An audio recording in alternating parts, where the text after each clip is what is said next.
Pada latihan kedua kita akan belajar tentang magnetic lasso tool. Bagaimana fungsi daripada magnetic lasso tool? Langsung saja kita buka sebuah file, klik file, open, kemudian masuk ke my dokumen masing-masing, folder Photoshop, kemudian kita pilih gambar mawar, open. Nah, sebelum kita menggunakan magnetic lasso tool, ada panel yang harus kita pahami, yaitu history. Di sini kita arahkan mouse kita sebelah kanan sini, ya, tanda seperti undo seperti ini, dan dia memang panel ini berguna seperti undo. Jadi kalau kita klik, nah dia akan tampil. Untuk menyembunyikannya kita klik lagi segitiga yang kecil ini. Fungsi daripada history ini, ya, adalah dia akan merekam semua kegiatan yang kita gunakan. Jadi dia akan merekam sebanyak 20 langkah apapun yang kita lakukan. Contoh, jadi kalau kita melakukan kesalahan seperti di sini Pak Febri contohkan, ya. Kemudian kita melakukan kesalahan seperti ini, ya. Dia akan terekam di sebelah sini. Langkah-langkah yang kita lakukan akan terekam. Nah, kalau kalian melakukan kesalahan, kita bisa klik untuk mengulang sampai di mana kesalahan yang kita perbuat, ya, untuk mengulang langkah. Nah, ini fungsi daripada panel history. Jadi dia akan merekam sebanyak 20 langkah, ya. Kita bisa mengulang 20 langkah ke sebelumnya. Kalau kita klik open, nah dia akan bersih lagi seperti awal. Nah, itu fungsi daripada history. Jadi kalau kita melakukan kesalahan, jangan khawatir, ada panel history. Oke, untuk sekarang kita sembunyikan saja. Nah, kalau kita menggunakan seleksi yang sebelumnya, kita tidak akan bisa menseleksi bunga yang kita inginkan, ya. Jadi kalau objek seperti ini, kita tidak bisa menggunakan metode seleksi yang sebelumnya untuk memotong gambar bunga ini. Nah, yang kita perlukan adalah arahkan mouse kita ke toolbar yang ketiga, tekan agak lama, pilih magnetic lasso tool. Nah, untuk menggunakan magnetic lasso tool, dia akan bersifat seperti magnet, ya, sesuai dengan namanya. Arahkan mouse kita ke objek yang kita ingin ambil, dalam hal ini bunganya, ya, ke tepinya persis. Kita klik lepas, klik sekali lepas, kemudian geser. Nah, jika terjadi kesalahan seperti ini, titiknya lari seperti ini, ya, langkah yang kita lakukan adalah arahkan mouse kita ke titik sebelumnya, kemudian kita hapus titik yang salah dengan tekan tombol delete pada keyboard. Tekan sekali terus sampai kita menemukan titik yang benar. Nah, seperti ini. Dan kita bisa melanjutkan. Ya, itu untuk yang salah. Dan kemudian jika dia tidak memberi titik pada titik tertentu yang kita inginkan, kita bisa klik sekali. Seperti ini. Ya. Jadi kalau kita menemukan titik yang sulit atau dia tidak memberi titik secara otomatis, kita klik saja sekali, ya. Kemudian kita lanjutkan ke seluruh tepiannya sampai kita menemukan titik awal. Nah, seperti ini kita klik saja sekali, ya. Jadi dia akan memberi titik sesuai dengan kita inginkan. Nah, kalau ketemu sudut yang sulit, kita klik, ya, seperti itu. Kita klik seperti ini. Salah titiknya, kita tekan tombol delete, ulang, kembalikan lagi,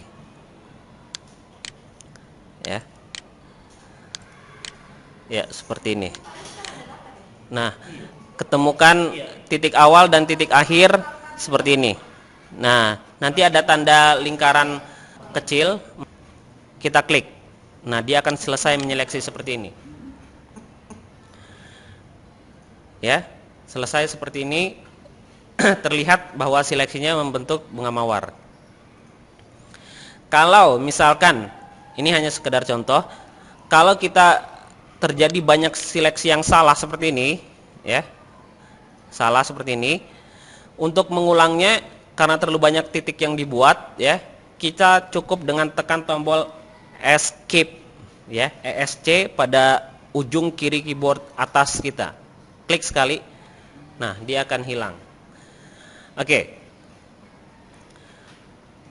Untuk selanjutnya, objek bunga ini sudah kita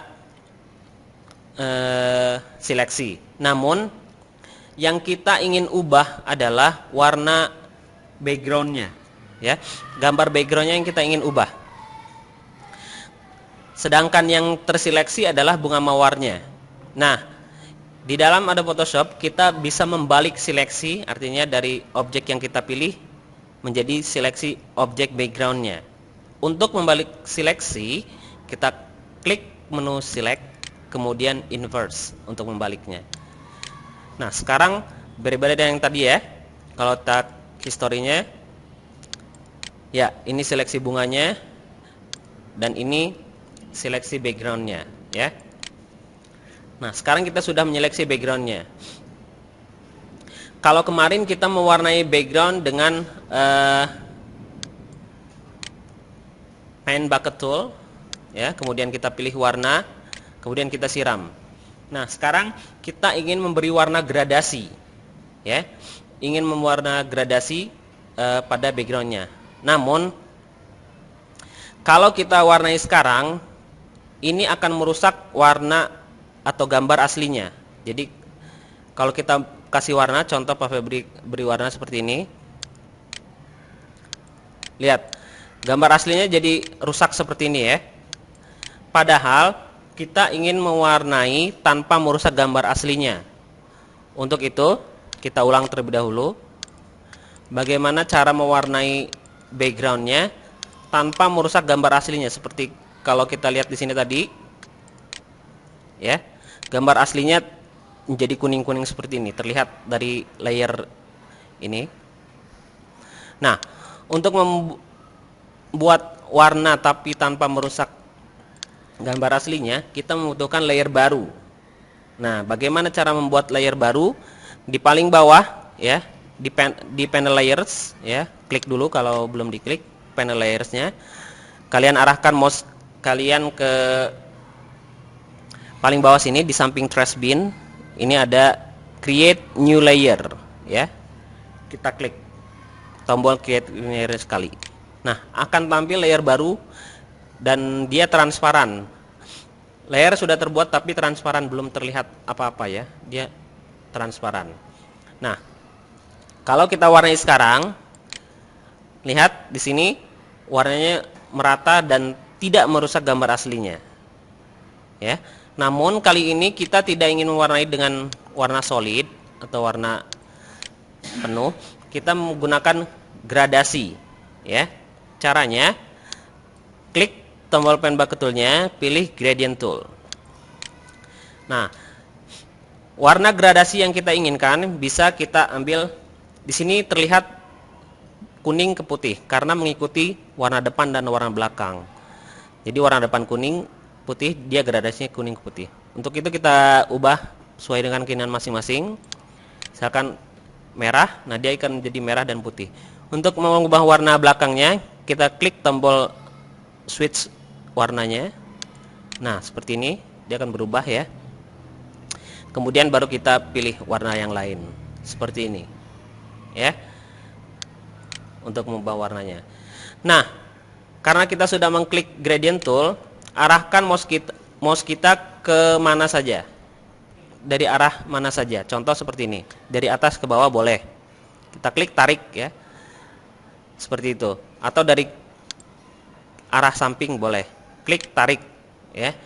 Kalian bisa lakukan dari arah mana saja, boleh, seperti ini, ya. Ya, seperti ini pun boleh. Atau kalian ubah warna lain boleh. Contoh seperti ini, biar terlihat berbeda, ya. Nah, setelah selesai, kita hilangkan seleksi dengan menggunakan Ctrl D. Ya. Terakhir kita tambahkan nama di sini ya, text tool. Kita klik text, ya, text tool untuk menambahkan teks. Kemudian pilih warna yang kita inginkan. Misalkan warna hijau, kemudian klik di manapun, contohnya di sini. Kita ketikkan nama dan kelas. Nama kelas. Kita bisa blok ya teksnya, kemudian besarkan. Nah, seperti ini. Jenis tulisan juga kalian bisa ubah sesuai dengan keinginan masing-masing ya. Oke. Setelah selesai, klik move tool-nya. Latihan kali ini sudah selesai. Kalian simpan file, save as, masuk ke dokumen masing-masing, komputer, my komputer, data data siswa, ya, kelas masing-masing ya, kelas 6, kelas masing-masing. Kemudian ketikkan lat 2 nama kelas. Klik tombol save.